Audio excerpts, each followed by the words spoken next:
Honorable Badamassi, depuis le 26 juillet dernier, le Niger a vécu un coup d'État mené par le général Abdourahmane Tiani. Comment avez-vous accueilli ce nouveau coup d'État en Afrique de l'Ouest?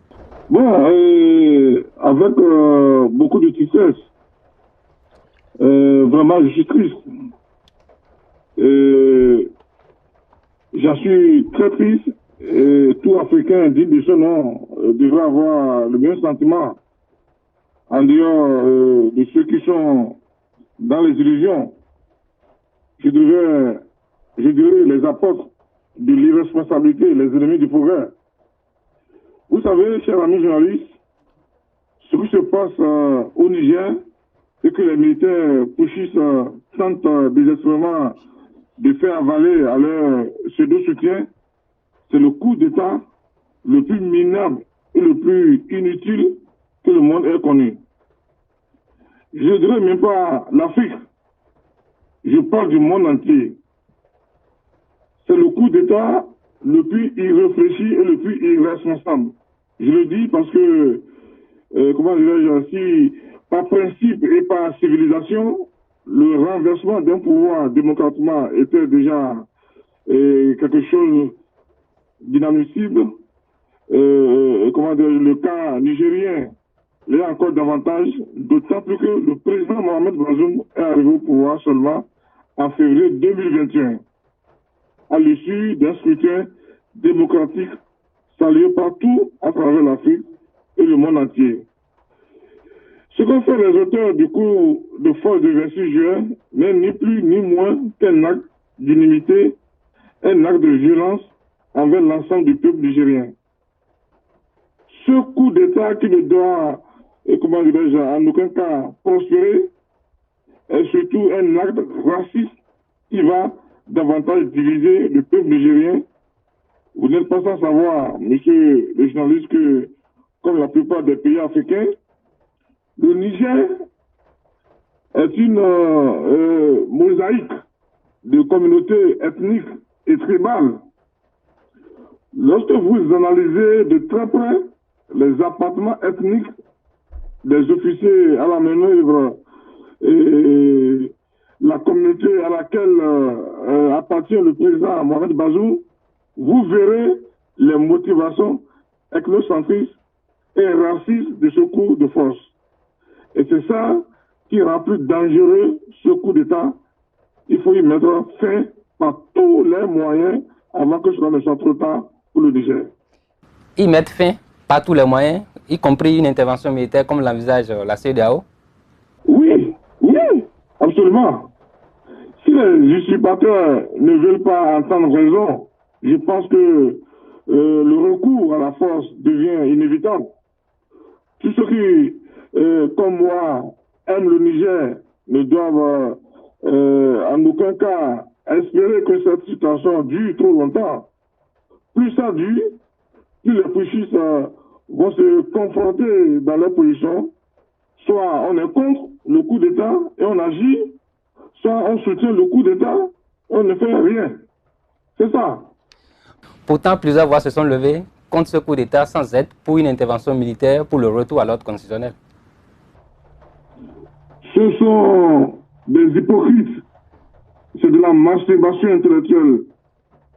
C'est des intellectuels myopes. Et cette hypocrisie qui explique en partie le mal dont souffre l'Afrique. J'ai effectivement entendu comment dirais-je, des acteurs publics et politiques adopter une telle position. En plus d'être hypocrite, c'est une position irresponsable et ambiguë. Il ne sert à rien de condamner verbalement le coup d'État et de ne pas soutenir le rétablissement de l'ordre constitutionnel par la force.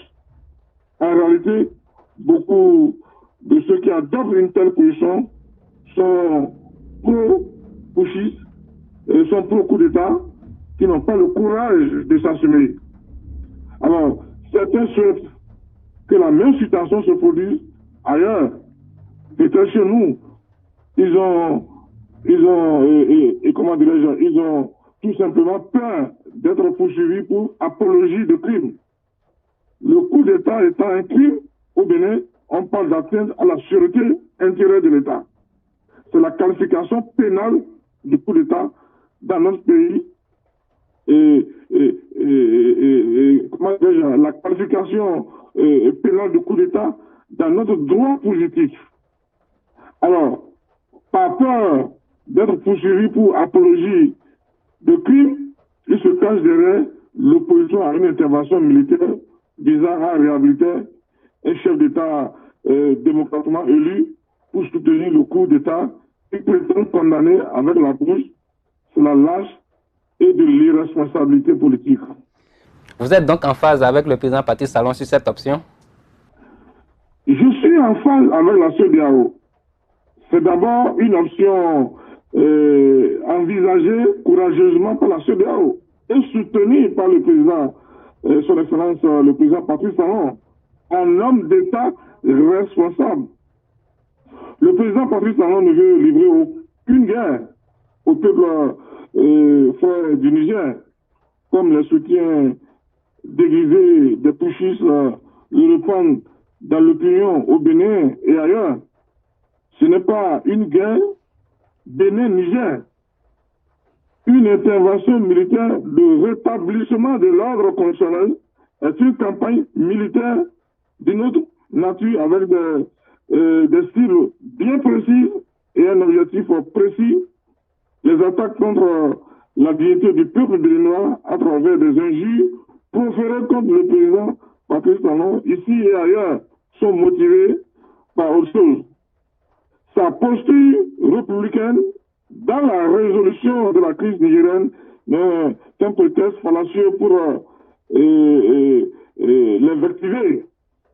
De toutes les façons, si les autorités des pays d'où viennent les injures publiques contre nos chefs d'État ne sanctionnent pas leurs auteurs, c'est qu'elles sont complices ou commanditaires. Un Béninois digne de ce nom ne peut injurer impunément un dirigeant étranger. Nous sommes dans un pays nous sommes des peuples civilisés.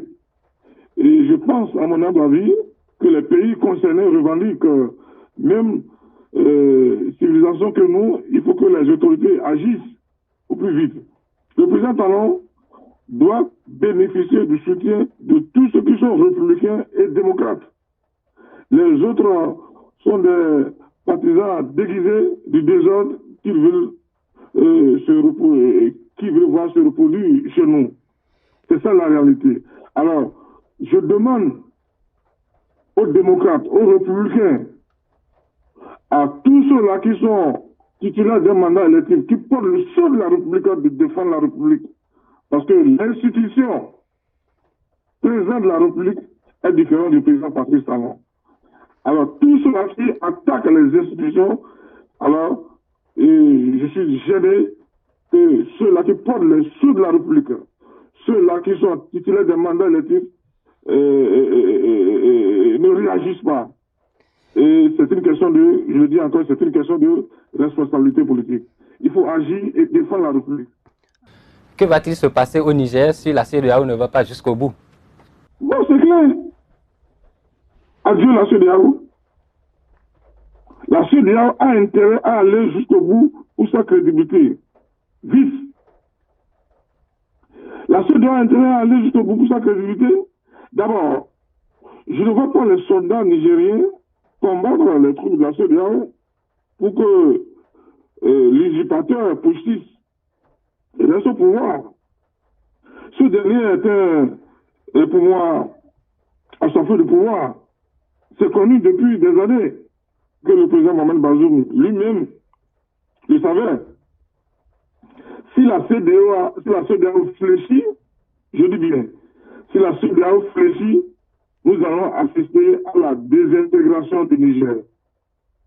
Nous allons agir à la désintégration africaine.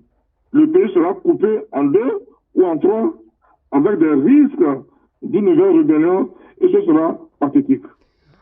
Honorable Rassik Bamassi, merci pour cette intervention. C'est à moi de vous remercier, monsieur le journaliste. Ok, nous sommes de retour. Bon, merci pour cette intervention-là, une fois encore, honorable. Oscar, qu'est-ce que vous pensez de tout ce que l'honorable a eu à dire? Bon, je pense que l'honorable a énuméré